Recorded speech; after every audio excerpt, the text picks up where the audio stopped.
할렐루야. 자, 어떤 두 친구가 이 일꾼인데 일터에 가서 하루 종일 열심히 일을 했어요. 일하는 동안 뭐 이것저것 음식도 먹고 즐겁게 이야기하면서 일을 다 끝마쳤습니다. 그런데 이제 일을 끝내고 돌아오는데 한 친구는 정신 바짝 차리고 나오면서 품삯을 딱 받아왔어요. 근데 정신 나간 친구가 하나 있었는데 이 친구는 덜렁덜렁 하다가 그만 품삯을 못 받고 나왔어요. 하루 종일 뭐 한 겁니까? 헛수고한 거죠. 여러분, 우리 인생이 이런 헛수고가 되면 안 됩니다. 특별히 믿는 사람들의 이 믿음의 행위가 헛수고가 되면 안 돼요. 우리의 믿음의 목적은 분명합니다. 목적이 뭡니까? 저는 영원한 생명을 얻기 위해서 믿습니다. 죄 용서받고 구원함 받아 영원한 생명을 누리며 하나님 나라에 들어가서 하나님과 영원 무궁토록 영원한 복을 누리기 위하여 믿습니다.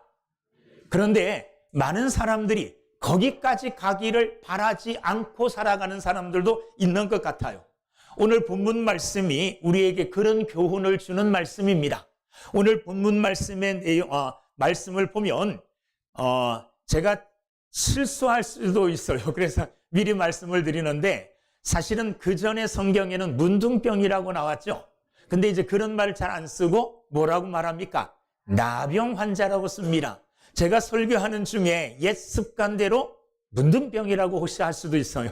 그러면은 여러분 지적해 주시든지 인상을 쓰시든지 어쨌든 제가 실수하지 않도록 좀 도와주시면 고맙겠습니다. 어쨌든 저도 나병 환자라는 말, 나병이라는 말을 쓰도록 애를 쓰겠습니다. 오늘 본문에 보면 10명의 나병 환자의 이야기가 나옵니다. 여러분, 그 당시에 나병 걸렸다, 나병 환자다 그러면 그 사회에서 완전히 격리돼야 됩니다. 가족들과 떨어져 있어야 돼요. 가족들과 같이 생활할 수 없고 직장도 다닐 수 없고 완전히 사회에서 격리된 생활을 해야 됐습니다.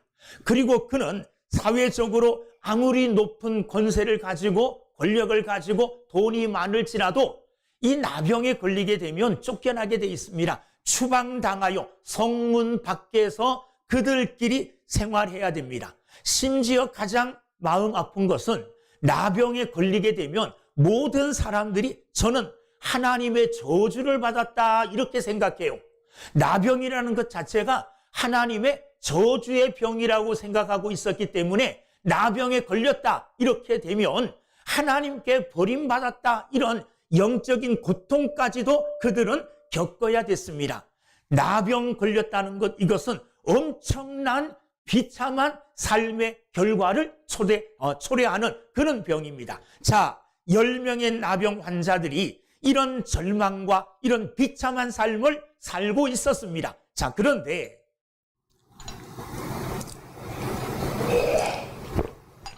이들 10명의 나병 환자들에게 기쁜 소식이 들려왔습니다. 소망의 소식이 들려왔습니다. 예수 그리스도께서 자기 동네를 지나가신다는 거예요. 이 소식을 듣고 나병 환자 10명은 예수님이 오시기를 기다렸습니다. 자, 예수님이 저만큼 지나가십니다. 그들은 가까이 갈 수도 없었어요. 왜냐하면 나병 걸린 사람들은 사람들과 가까이 접촉할 수가 없었기 때문에 예수님께로 가고 싶었지만 예수님께로 가까이 갈 수도 없었습니다. 그래서 12절 끝에 보면 멀리 서서 그런 말씀이 나와요. 멀리 서서 예수를 만나기는 만났지만 예수를 보기는 봤지만 예수님께로 가까이 나아가지 못하고 멀리 서 있을 수밖에 없었어요. 그러나 멀리 서 있었지만 뭔 할 수 있었습니까? 소리는 지를 수 있었어요. 멀리 서서 예수님을 향하여 큰 소리로 부르짖었습니다. 자, 13절 말씀에 보면 소리를 높여 멀리 떨어져 계시는 예수님이 들릴 수 있도록 소리를 높여서 크게 불렀습니다. 뭐라고요? 예수 선생님이여 우리를 불쌍히 여기소서 이렇게 크게 외쳤습니다. 이들의 외침의 소리를 예수님이 들으셨어요. 그래서 14절에 보면 보시고 나병 환자들이 예수님을 향하여 부르짖고 예수님을 향하여 불쌍히 여겨달라는 이 말씀을 듣고 그들의 모습을 보셨다는 겁니다. 그리고 그들에게 뭐라고 말씀하셨느냐? 이런 말씀을 하셨습니다. 14절, 가서 제사장들에게 너희 몸을 보이라. 자, 그 당시에 나병 걸린 사람들이 사회생활을 정상적으로 하려면 제사장에게 가서 자기의 나음을 확인받아야 돼요. 그래서 제사장이 확인해 주고 허락해 주었을 때에야 집으로 돌아올 수 있었고 직장으로 돌아올 수 있었고 사회생활을 할 수가 있었습니다. 제사장들이 무슨 역할을 했느냐 하면 의사처럼 이 사람의 나병이 다 나았나 안 나았나 이것을 확인해 주는 일을 해요. 그래서 제사장의 확인이 있어야만이 집으로 돌아갈 수 있었고 나음을 확정지을 수 있었던 겁니다. 그래서 예수님은 그들에게 가서 제사장들에게 너희 몸을 보이라. 자, 지금 이 10명의 나병 환자들의 몸은 어떤 상태에 있었을까요? 병 걸린 상태에 있어요. 나병 걸려서 온몸에 물집도 있고 구름도 있고 사람들이 보기에 힘들 정도로 비참한 몸의 모습일 거예요. 자, 그런데 예수님께서는 뭐라고 말씀하시느냐? 너희 몸을 제사장들에게 가서 보이라. 제사장들에게는 어떤 몸을 가서 보여야 됩니까? 깨끗하게 나은 몸을 가지고 제사장들에게 가서 보여야 되는데 예수님께서는 그들에게 그냥 무턱대고 야, 제사장들에게 가서 너희들의 몸을 보이라. 자, 이 말에 순종하기가 어렵습니다. 그렇죠? 내가 내 몸이 나은 것을 확인이 되어지면 깨끗하게 나은 그 몸으로는 제사장들에게 기쁨으로 달려갈 수 있었을 거예요. 그런데 낫지가 않았잖아요. 지금도 여전히 진물이 흐르고 지금도 여전히 나병 환자 그 상태에 있는 몸이에요. 자, 그럼에도 불구하고 이 10명의 제사장들, 10명의 나병 환자들은 예수님의 그 말씀을 믿고 순종하여 제사장을 향하여 가고 있었습니다. 자, 그런데 가는 중에 놀라운 일이 생겼습니다. 출발하기 전에는 무슨 몸이었습니까?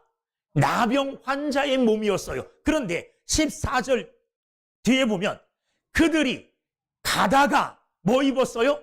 깨끗함을 받은지라. 가는 중에 몸이 깨끗해졌어요. 여러분, 이거 얼마나 놀랍습니까?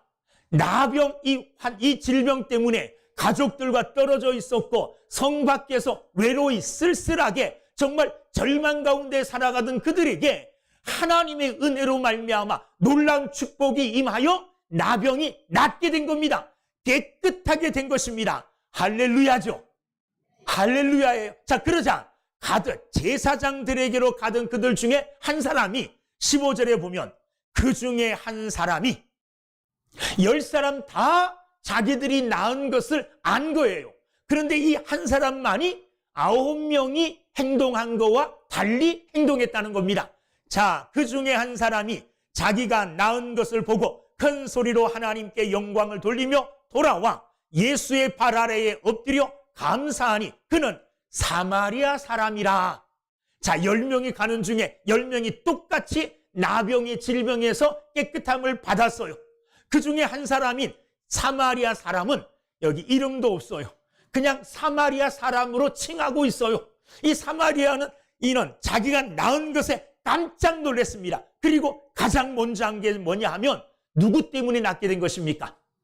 예수님 때문에 낳게 된 거예요. 그래서 예수님을 향하여 돌이켜 예수님께로 왔습니다. 그리고 예수님 앞에 무릎을 꿇고 그 앞에 엎드려 예수님께 감사를 드렸다. 이렇게 이야기하고 있습니다. 자, 그런데 9명은 어떻게 됐을까요? 9명도 똑같이 나음을 알았겠죠. 깨끗하게 나은 것을 9명도 알게 된 거예요. 그런데 그들도 기뻐했을 겁니다. 그런데 그들은 어디로 갔다고 말을 안 해요. 우리가 짐작하기는 두 가지로 짐작할 수 있을 거예요. 첫째는 제사장에게로 계속 가서 나 나았어요 하고 몸을 보여주고 그리고 집으로 돌아간 사람도 있을 것이고, 그리고 자기가 가고 싶은 곳, 곧 가족을 향해서 간 사람도 있을 것이고, 각각 제각각 자기들이 가고 싶은 곳으로 9명은 다 갔을 것입니다. 자, 9대 1, 9대 1이죠. 9대 1, 특별히 말하면 10%만 예수님을 찾아와 감사했다는 겁니다. 오늘 우리는 이 말씀을 통해서 아주 중요한, 제가 오늘 이 말씀을 통해서 여러분들에게 꼭 하고 싶은 말씀이 있어요. 그 말씀을 여러분들은 명심하여 듣고 그 말씀을 통해서 은혜 받을 뿐만 아니라 큰 유익을 얻는 여러분들이 되기를 주님의 이름으로 축원합니다. 오늘 말씀을 보면 14절 말씀까지 10명의 나병 환자들에게 공통점이 있었어요. 14절까지는 10명이 똑같았어요. 그죠? 첫째는 뭐가 똑같았느냐? 첫째는 무서운 질병에 걸린 게 똑같았어요. 그죠?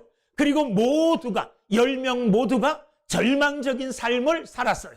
하루하루 소망이 없는 이런 비참한 삶을 살았다는 것 똑같습니까? 안 같습니까? 똑같아요. 그러다가 10명이 예수님을 만난 것도 같죠? 그죠? 똑같이 만났어요. 그리고 예수님을 향하여 부르짖은 것도 똑같은데 이 부르짖음에 대한 믿음이 있어요. 어떤 믿음으로 부르짖었을까요? 자, 거기 보면 예수여 우리를 불쌍히 여기소서 이렇게 말했는데 불쌍히 여겨달라는 이 예수님을 향한 어떻게 보면 부르짖음, 기도라고 할 수 있죠. 이 기도는 어떤 믿음의 기도냐 하면 뭘 불쌍히 여겨달라는 걸까요? 지금 내 육체의 질병, 그죠? 나병 걸린 이 육체의 질병을 불쌍히 여겨달라. 그리고 이렇게 예수님께 이런 부르짖고 예수님께 이렇게 기도한 것은 예수님이 나병을 고치실 능력이 있다는 것을 믿었기 때문에 이렇게 부르짖었겠죠. 그러니까 10명 모두가 자기의 육체의 질병을 예수님이 고쳐주실 것이라는 뭘 가지고 있었어요? 믿음을 다 가지고 있었어요. 이것도 다 똑같아요. 훌륭한 믿음입니다. 정말 훌륭한 믿음이에요. 그리고 예수님께서 뭐라고 말씀하셨어요? 제사장에게 가서 내 몸을 보여라.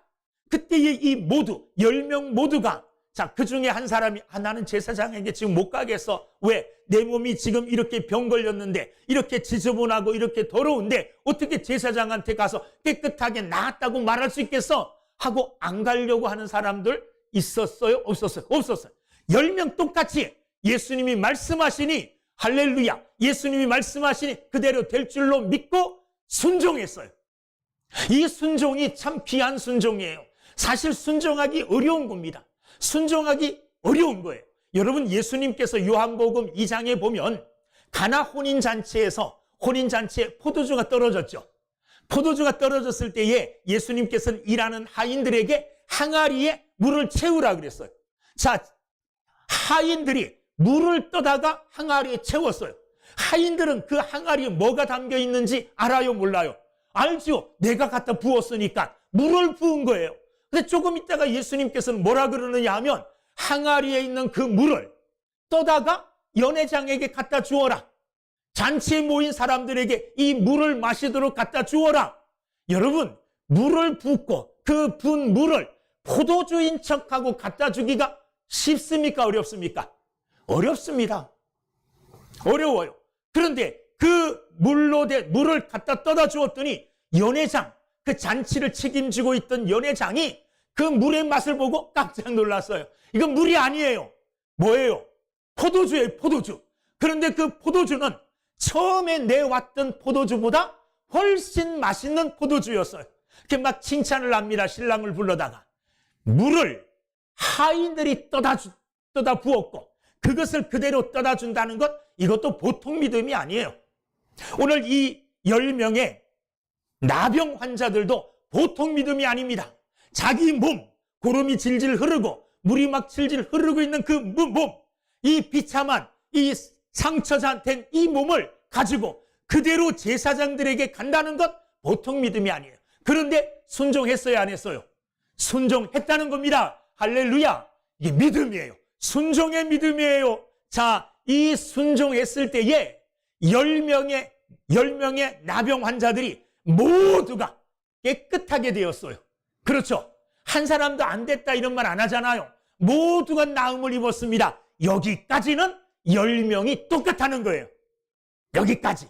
그런데 한 사람이 특별한 행동을 합니다. 그 사람이 누구냐? 유대인들이 개 취급했던 이방인과 같은 사마리아 사람이에요. 사마리아 사람. 이 사마리아 사람은 예수님의 은혜를 기억했습니다. 내가 이렇게 낫게 된 것은 누구 때문이냐? 예수님 때문이라는 걸 알게 되었다는 겁니다. 그래서 그는 뭘 했느냐? 가장 먼저 한 게 큰 소리로 하나님께 영광을 돌렸대요. 15절 보면 그 중에 한 사람이 자기가 낳은 것을 보고 큰 소리로 하나님께 영광을 돌리며 돌아와. 자, 하나님께 영광을 돌렸다는 말은 무슨 말일까요? 이 나병이 낳은 것은 하나님의 은혜입니다. 이런 고백이죠. 하나님이 낫게 해주셨다는 믿음의 고백이에요. 그래서 하나님께 영광을 돌린 겁니다. 그리고 하나님의 은혜로 말미암아 낫게 되어지는 과정 속에서 가장 중요하고 큰 역할을 하신 분이 누구냐 하면 예수님이잖아요. 그들은 예수님을 만났기 때문에 예수님께 구할 수 있었고, 예수님이 말씀하셨기 때문에 예수님의 말씀에 순종할 수 있었고, 그 순종함으로 말미암아 낫게 되었기 때문에 이 모든 일에 결국은 누가 하신 일이냐? 예수님이 하신 일이라는 것 알게 된 거예요. 그래서 가다가 15절 보면 돌아왔다 그랬어요. 하나님께 영광 돌리면서 아마 우리 같으면 찬양 부르면서 막 예수님께로 돌아왔을 거예요. 그리고 예수의 발 앞에, 예수님 앞에 와서 예수님의 발 앞에 엎드렸다 그랬습니다. 엎드렸다는 말은, 이 말은 뭐냐 하면 예수님을 높이는 겁니다. 예수님은 나병과 같이 불치병, 그 당시에 불치병이죠. 도저히 사람의 힘과 능력으로 고칠 수 없는 이런 나병도 예수님은 고치시는 높으신 분입니다. 예수님은 다시 말하면 하나님이십니다. 이런 믿음의 고백이에요. 그래서 그 앞에 와서 무릎을 꿇고 예수님을 높였다는 말입니다. 이 말을 다른 말로 조금 더 적극적으로 표현하면 예수님께 경배를 드렸다는 말이에요. 예수님께 예배를 드렸다는 거예요. 예수님께 영광을 돌렸다는 말입니다. 여러분, 제 자신에게 은혜를 베풀어 주시고 자기의 이런 변화의 모든 과정 속에 함께 하신 예수 그리스도에게 모든 영광을 다 돌려드리고 그분에게 높여드리는 삶을 살았습니다. 뿐만 아니라 마지막에 보면 우리가 이것을 항상 기억하는데 16절 감사하니 그랬어요. 감사는요, 인간이 할 수 있는 최고의 반응이에요. 감사가 없는 사람은 어떻게 보면 죽은 사람과 같아요. 감사가 없는 사람은 어떻게 보면 사람이라고 할 수도 없어요. 은혜 받았으면 은혜에 대한 마땅한 뭐가 있어야 될까요? 감사가 있어야 되잖아요. 예수님께 나와 엎드려 그를 경배하고 그를 찬양함과 동시에 그분에게 감사를 드렸습니다. 여러분, 감사라 그러면 많은 사람들이 조금 뒤로 물러나요. 왜냐하면 감사 그러면 여러분들 머릿속에 뭐부터 생각납니까? 솔직하게 그냥 적나라하게 감사 그러면 딱 떠오르는 게 돈 떠오르잖아요. 그렇죠? 또 헌금하라는 말이야? 이런 생각 떠올라요, 안 떠올라요? 그래서 감사하라 그러면 거부 반응 많이 해요. 안 떠오르는 거죠? 할렐루야, 은혜입니다.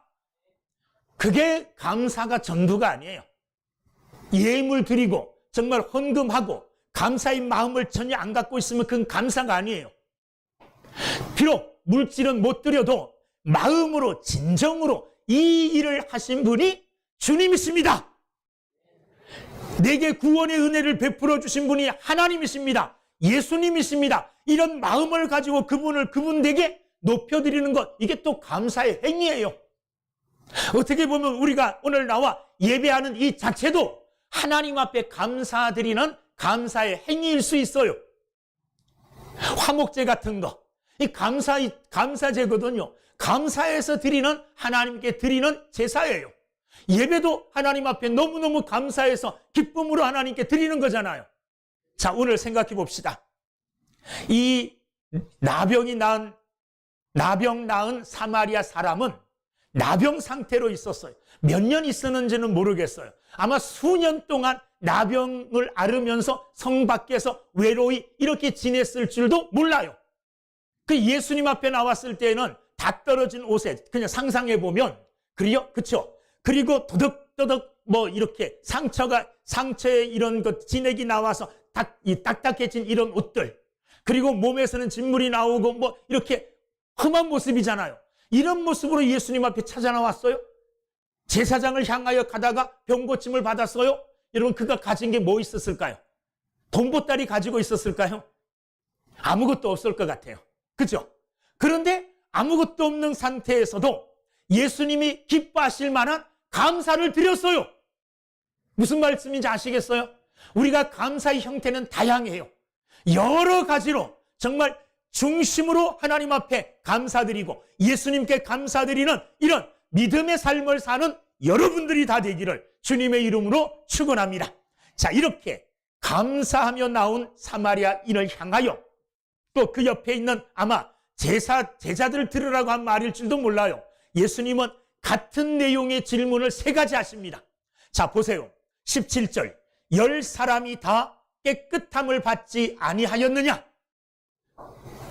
10사람 다 깨끗함을 받지 아니했느냐? 예수님은 자신의 능력을 아시잖아요. 자신이 10사람에게 제사장에게 가서 몸을 보여라 그랬으면 10사람이 다 나은 줄로 예수님은 아시죠. 또 그렇게 되었습니다. 근데 그러지 않았느냐? 그 다음에 17절 뒤에 그 9은 어디 있느냐? 그 9은 어디 있느냐? 이렇게 예수님이 또 물으셔요. 그 다음에 또 하나, 이 이방인 외에는 하나님께 영광을 돌리러 돌아온 자가 없느냐? 어떻게 보면 같은 내용의 말이지만 3번씩이나 반복해서 물으시는 것은 사실 예수님이 마음으로, 인간적인 마음으로 서운해서 이것들 나 때문에 병 나았으면서도 와서 감사하지 않네? 이렇게 서운해서 인간적인 마음으로 한 게 아니에요. 그들이 불쌍해서, 그들을 정말로 사랑하고 그들을 향한 안타까운 마음에서 그 말을 하신 겁니다. 자, 찾아온 한 사람에게 예수님께서는 9사람이 누리지 못했던 축복을 주십니다. 돌아온 이 사마리아인 한 사람에게 예수님은 그 다음에 3가지의 축복을 주셔요. 어떤 축복이냐? 첫째는 18절 말씀. 이 이방인 외에는 하나님께 영광을 돌리러 돌아온 자가 없느냐? 이 말은 이 이방인만 참으로 구원을 받았고, 이 이방인만 병고침을 받았고, 이 이방인만 내게로 돌아왔다. 이 이방인만 제대로 했다. 제대로 내 말을 듣고 순종하고 그 뒤에도 내가 원하는 대로 한 사람이다. 이런 그를 향한 인정의 말이에요. 예수님께 인정받았다는 거예요. 여러분, 사람들에게 인정받을 때도 기분이 좋아요, 안 좋아요? 기분 좋습니다. 남편이 아내에게 인정받으면 막 신납니다. 나가서 몸 상하는 줄도 모르고 막 열심히 일해요. 아내도 남편이 칭찬해주면 신납니다. 칭찬받아서 싫어할 사람은 아무도 없습니다. 칭찬은 고래도 춤추게 한대요. 그러니까 예수님께 인정받고 예수님께 칭찬받는다는 이것은 얼마나 큰 축복인지 몰라요. 저와 여러분들 사람들에게 인정받는 것도 중요합니다. 그러나 사람들에게보다는 예수님께 인정받는 여러분들이 되기를 주님의 이름으로 축원합니다. 너 제대로 신앙생활하고 있다. 믿음 생활하려면 너처럼 해야 돼. 이렇게 예수님이 인정해 주시는 믿음의 사람이 된다면 얼마나 기분 좋겠습니까? 여러분 모두 예수님의 인정을 받는 사람들이 되기를 주의 이름으로 축원합니다. 두 번째, 찾아온 이 사마리아인에게 예수님은 자유를 주셨습니다. 참 자유를 주셨어요. 19절 말씀에 보면 이런 말씀이 있습니다. 일어나 가라. 일어나 가라는 거예요. 이전까지는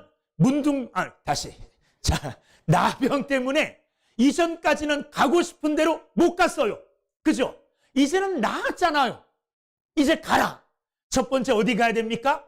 제사장에게 가야 돼요. 그리고 그 나은 몸을 보여주고 이제는 사랑하는 가족들에게, 사랑하는 친지들에게 가고 싶은 어디나 이제 마음껏 갈 수 있는 자유를 얻게 된 것입니다.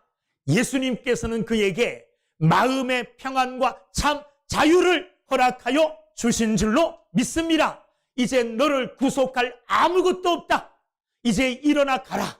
네가 가고 싶은 대로 마음대로 가라는 겁니다. 여러분, 예수님께서는 오늘 우리에게도 참 자유를 주셨습니다.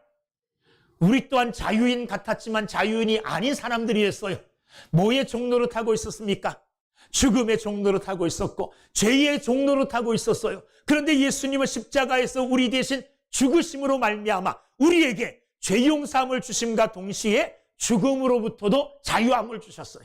그리스도 예수 안에 뭐가 있습니까? 자유가 있습니다. 진리 안에 자유가 있습니다. 주님도 우리에게도 자유를 주셨습니다. 우리에게 일어나 가라. 이젠 그리스도 예수 안에서, 믿음 안에서 네가 하고 싶은 모든 일을 하라. 우리에게도 참 자유를 주신 분이 예수님이세요. 마지막으로 돌아온 이 사마리아인에게 예수님께서는 어떤 축복을 주시느냐? 19절. 자, 19절. 일어나 가라. 내 믿음이 너를 구원하였느니라. 아멘. 자, 예수님이 여기서 말씀하시는 구원은 어떤 구원일까요? 나병으로부터 병 낫는 구원일까요? 아니죠. 이건 이미 받았잖아요. 그러면 예수님이 내 믿음이 너를 구원하였느니라 하는 이 구원은 어떤 구원을 말할까요? 영혼의 구원이죠. 그죠? 죄로부터의 구원, 영원한 사망으로부터의 구원, 하나님이 주시는 영원한 영생으로 말미암아 참 자유를 누리는 이 구원이에요. 예수님께서는 돌아온 이 사마리아인에게 참 자유를 주심과 동시에 영혼의 구원의 축복, 영생의 축복을 허락하여 주신 줄로 믿습니다. 우리들 중에 많은 사람들이 9명의 나병 환자들처럼 나병 나은 그것으로 만족해하며 신앙생활에 하는 사람, 신앙생활에 나가는 사람들이 있어요. 나는 예수 믿고 건강하기만 하면 돼. 예수 믿고 건강하잖아. 예수 믿고 예전에 좀 아팠는데 내가 예수 믿고 믿음으로 기도했더니 하나님께서 내 육체를 낫게 해주셨어. 나 이것으로 만족해. 어떤 사람들은 자녀들이 잘 되는 것으로 만족하는 사람들도 있어요. 나 예수 믿고 자녀들을 위해서 믿음으로 기도했더니 내 자녀들이 다 성공했어. 나 이 세상 사는 동안에 안정된 삶, 나 이것으로 만족해.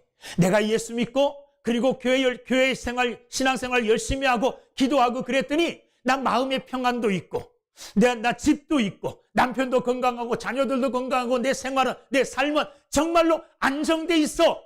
나는 이것으로 만족해. 이런 것들로 만족하고 그것이 끝인 줄 알고 그것으로 됐어. 이렇게 말하는 9명의 나병 환자와 같은 믿음의 삶을 사는 사람들이 있다는 거예요. 여러분, 그것이 끝입니까? 그것이 다예요? 예수 믿음의 결과의 끝이 그게 다냐 이거예요? 아니잖아요. 모든 사람들이 나는 교회 가서 예배 드리는 거로 그냥 예배 드리는 그 자체로 그냥 만족해. 나는 찬양 시간이 너무너무 즐거워. 나는 말씀 듣는 시간도 즐겁고 행복해. 하나 그것으로 만족해. 그냥 보통 사람이 하는 신앙생활, 눈으로 보이는 그것으로 만족해하고 그것이 다인 줄 알고 신앙생활하는 사람들이 있어요. 여러분, 마지막에 신앙생활 한 좀 세상적이지만 품삯은 받아야죠. 그 품삯이 뭐예요? 예수 믿음의 결과가 뭡니까?